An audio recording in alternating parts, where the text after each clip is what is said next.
کہ اگر کسی کے گھر میں کوئی کووڈ پازیٹیو پیشنٹ ہے تو باقی سب گھر والوں کو اس پہ کیا احتیاط کرنے کی ضرورت ہے اور اس پیشنٹ کو کیا احتیاط کرنے کی ضرورت ہے؟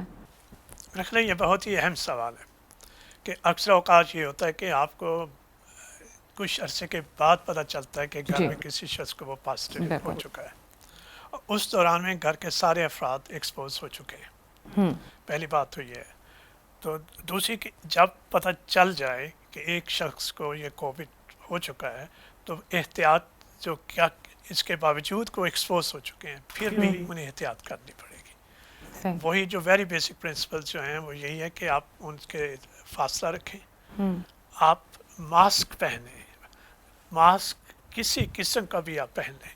ضروری نہیں کہ آپ وہ جو مہنگے قسم کے جو فارمیسی N95 سے بالکل وہ ہم نے قطعی پچھلے ضرورت سال سب دیکھا کہ کس طرح سے وہ ماسک مارکیٹ سے غائب ہو گئے. سب نے کہا کہ N95 ہی چاہیے N95 ہی چاہیے، لیکن اب مطلب ریسرچ کے ساتھ ساتھ ہمیں بھی پتہ چل رہا ہے کہ اگر آپ کپڑے کا ماسک بھی لگا لیں کپڑے کا تو ماسک تب بھی بھی جو ہے بالکل وہ بھی آپ کو پروٹیکشن دے گا. آپ ماسک پہنیں، اپنے ہاتھ دھوئیں، بار بار صاف ہاتھ رکھیں کیونکہ اس کے ذریعے بھی ٹرانسمیشن ہو سکتی ہے.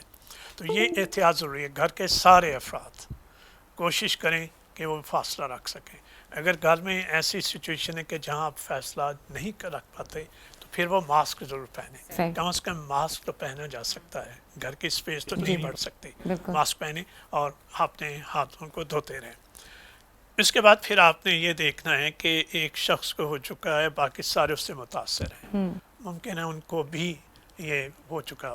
پھر علامات پہ غور کرنا ہے کہ جو علامات ہیں سمپٹمز تو کہیں کسی گھر کے کسی فرد میں وہ سمپٹم تو نہیں آ رہے. سمپٹم وہی کامن سمپٹمز ہیں. کھانسی آئے گی، بخار ہوگا، گلا خراب ہوگا اور دردیں ہوں گے جسم میں، بہت سخت دردیں ہوں گی، شدید قسم کی سر درد ہوگی. تو جب کسی میں بھی یہ علامات ظاہر ہونے شروع ہو جائیں تو پھر شک پڑتا ہے کہ اس کو بھی کووڈ ہے جس کے گھر میں ایک وہ فرد ہے. پھر اس شخص کو بھی ساری وہی احتیاط کرنی پڑتی ہیں جو کہ انہیں کرنے. اور ایک اور اہم بات کہ جس شخص میں یہ کووڈ پازیٹیو آ جائے اس گھر میں اور اس شخص کو کسی اور سے بالکل نہیں ملنا. یعنی کہ آپ کے گھر میں کوئی وزٹرز نہیں آئیں گے، آپ کہیں نہیں جائیں گے. آپ نے اپنے آپ کو گھر میں آئسولیٹ کرنا ہے، کرنٹینہ کرنا ہے. اس کی سمپل ایک ہی وجہ ہے کہ آپ باہر جا کے دوسرے لوگوں کو یہ وائرس نہ پھیلا پائیں.